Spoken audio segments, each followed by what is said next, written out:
The crack in Lin Fan's soul widened. It did not spread like damage in flesh. Flesh split outward from a wound. Bone broke along pressure. Meridians tore when power exceeded shape. The soul was more honest. It cracked along truth. Every choice Lin Fan had made pressed against the fracture. Every life taken. Every debt ignored. Every weakness carved away. Every moment he chose victory over companionship, control over trust, survival over softness. The heavenly slaughter formation forced them all into the crack and tried to make them heavy. Lin Fan let the weight come. The red blade through his chest burned brighter, its edge no longer resting in the body but sinking into the origin behind his existence. Sovereign chi erupted from the wound in violent pulses. Each pulse carried enough power to flatten mountains, boil seas, and turn lesser cultivators into mist. The formation swallowed most of it. The black chain swallowed the rest. Heavenly Void Peak began to fall apart. Entire terraces broke loose from the mountain and drifted upward instead of down, caught by broken laws. Bridges twisted into spirals. The 1,000-step stairway split through the center, names cracking one after another. Red light poured from the fractures like blood from old scars.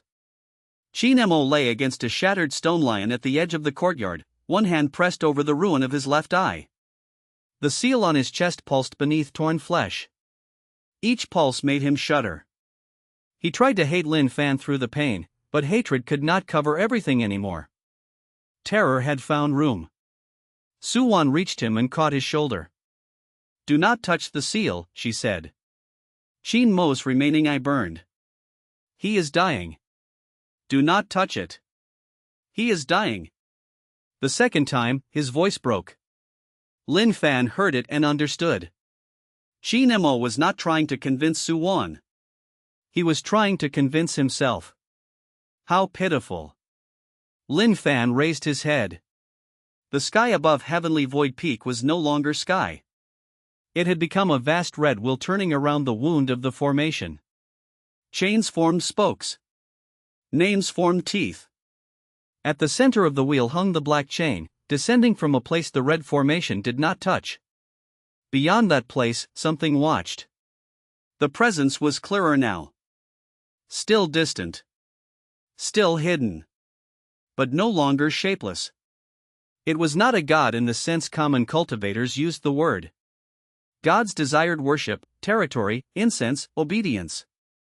This thing desired none of those. It looked upon Lin Fan the way a cultivator might look upon a strange flaw sealed in crystal, not with malice, but with attention. Lin Fan disliked being observed. He disliked more that he could not yet look back properly. The red blade sank another inch. His soul cracked again. This time, a fragment broke loose. Memory spilled out. He saw himself as a child in a forgotten village, before sex, before blood, before the first time he learned hunger could make a man steal from a corpse. That memory had been buried under 3,000 years of cultivation and murder. The formation seized it, trying to pull it into judgment. Lin Fan crushed it himself. The child vanished. The formation trembled. Another memory surged up to replace it. A night of rain in the outer wilds. Lin Fan, not yet a sovereign, crouched beneath a broken shrine with 3 ribs cracked and a poisoned blade buried in his side. A woman whose name he no longer needed had offered him a healing pill and a promise of shelter if he swore to protect her clan. In his first life, he had taken the pill, sworn the oath, healed, and later let the clan die when defending it no longer served the path ahead. The formation seized that memory eagerly, trying to turn broken oath into a hook. Lin Fan cut the scene apart. He kept the lesson about accepting aid without surrendering judgment. He burned the woman's face. The red blade shuddered, frustrated by the precision. It wanted confession. It wanted a whole memory heavy with guilt. Lin Fan gave it cleaned bones and ash. More memories rose. He sorted them while dying.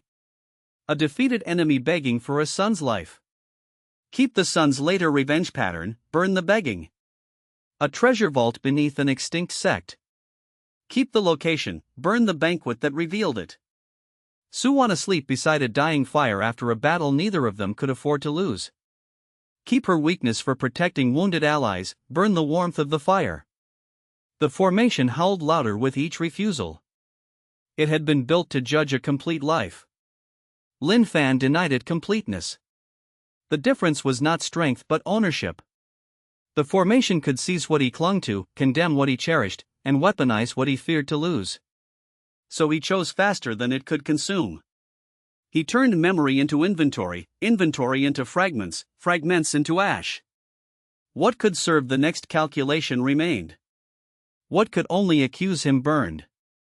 The red blade had expected a soul. It found a man dismantling himself from the inside with steadier hands than his executioners. Su-wan stared at him with horror. She could not know what memory had broken, but she sensed the act. You would destroy even that? Lin Fan looked at her. It was no longer useful. Her face twisted. For a moment, she looked as if she might strike him even now, even with the execution blade through his soul. Then she lowered her eyes.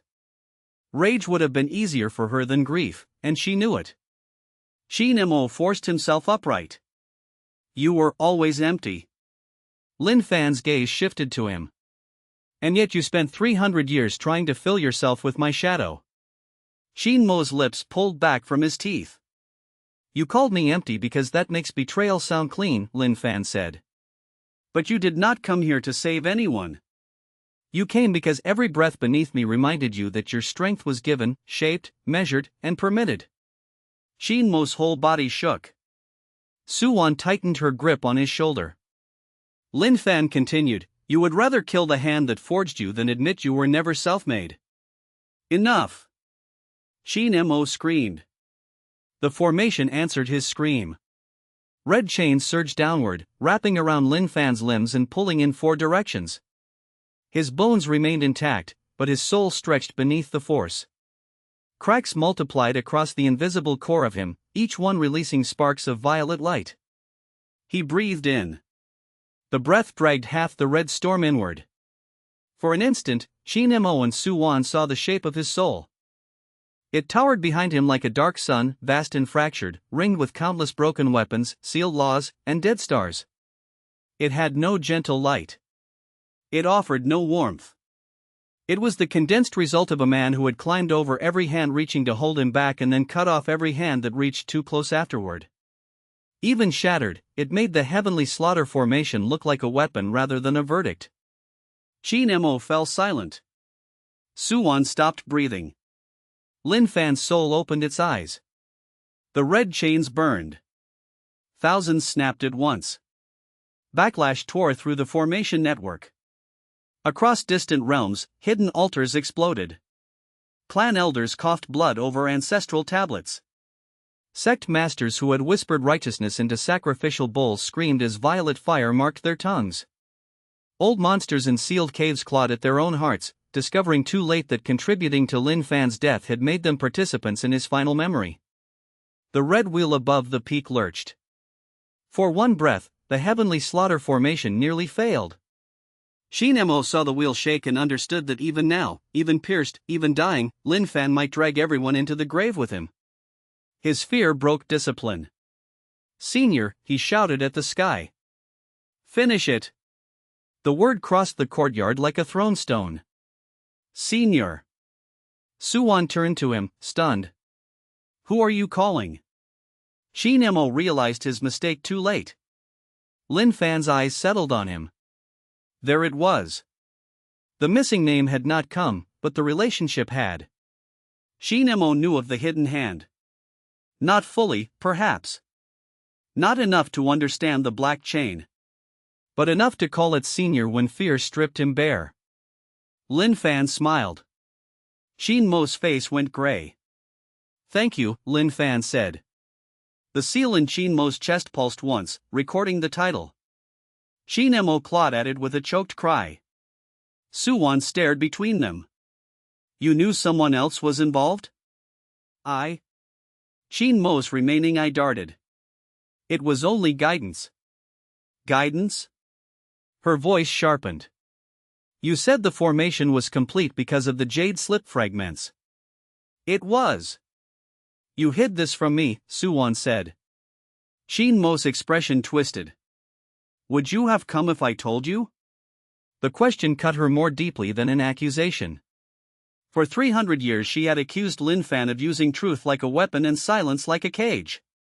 Now Shinmo stood before her with the same shape of excuse, smaller and more frantic, but born from the same root. I decided what you could bear because I needed your choice. Suwon's hand slipped from his shoulder. Shinmo noticed and reached for her, then stopped when pain from the seal folded him forward. I did what was necessary, he said through clenched teeth. Lin Fan watched Suwon hear her own reasoning returned in Shinmo's voice. That was useful. Some punishments did not require force. They required only timing. Lin Fan watched them fracture. This, at least, was familiar. Alliances built on killing a stronger enemy rarely survived the first hint that someone had concealed a sharper knife. Suwon had betrayed him for judgment. Shinmo had betrayed him for freedom.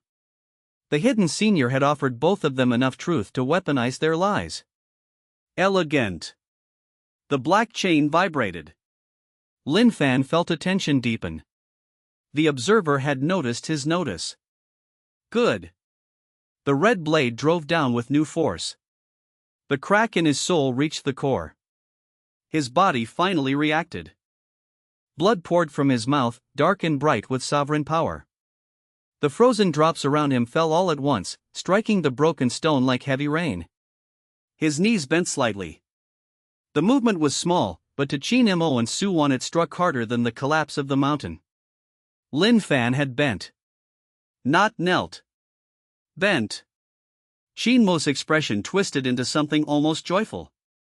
Lin Fan looked at him. The joy died before it could bloom. Remember this posture, Lin Fan said. Shinmo froze. It is the closest you will ever come to seeing me kneel. Then Lin Fan released the mountain. For centuries, Heavenly Void Peak had been held together not only by stone and arrays but by his will. He had refined its veins, sealed weapons in its bones, carved laws into its cliffs, and made it an extension of his authority. Even tonight, corrupted and broken, part of it still tried to serve. He withdrew his claim. The mountain collapsed. Not downward. Inward. Every terrace, pavilion, stair, bridge, hall, pond, cliff, and hidden chamber folded toward the courtyard.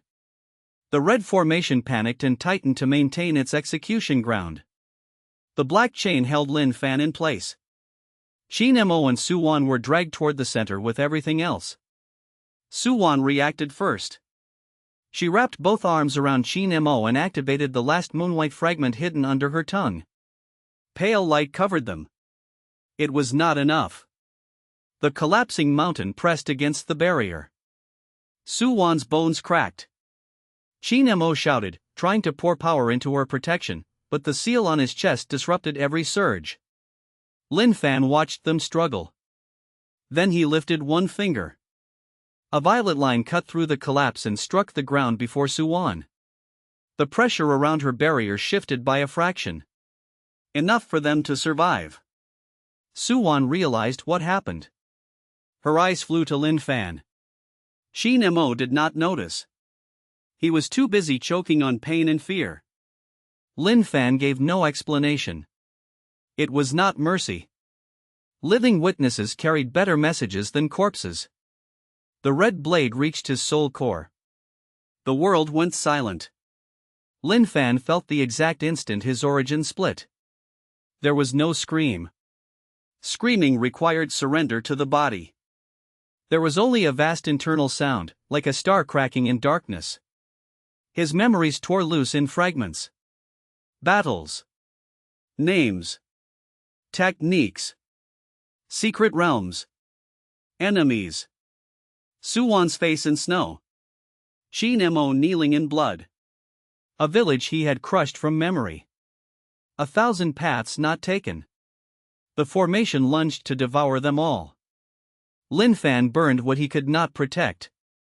Violet fire swallowed memory fragments by the hundreds. Better ash than possession. The red wheel howled as its prize consumed itself. The black chain tightened again, trying to preserve enough of him for its unknown purpose. So it did want something. Not simple annihilation. Lin Fan held that thought as everything else broke. His body began to dissolve from the edges. The fingers of his left hand turned into light and ash. His robe unraveled. The gold thread screened as sealed killing intents died. His hair lifted in the wind that finally returned to Heavenly Void Peak, though there was no peak left to hold it. Chen06 stared from behind Su-Wan's failing barrier. Su-Wan wept without sound. Lin Fan looked at them one last time. Chen06. The disciple flinched at his name. Keep the eye you have left open. Chen06's lips trembled. Su-Wan. She closed her eyes, then forced them open. Lin Fan's voice remained cold. Do not mistake regret for innocence. Her tears stopped. The red blade finished descending. Lin Fan's soul shattered. At the instant of destruction, he turned his remaining will toward the black chain and carved a single mark into it with the last edge of his consciousness. The observer beyond the chain paused. That pause was enough. A fragment of violet light slipped into the darkness where no red formation could follow. Lin Fan did not know whether the fragment would survive. He sent it anyway. Certainty was a luxury for people with time. At the edge of annihilation, possibility was a weapon, and he had never thrown away a weapon because it looked small. The red formation lunged after it and failed. That failure was the last thing he measured with satisfaction. Even dying, he had forced the trap to leave one mark of inadequacy. That was enough to matter later. If later existed, he would use it. Then the immortal sovereign Lin Fan died. Heavenly Void Peak vanished from the world.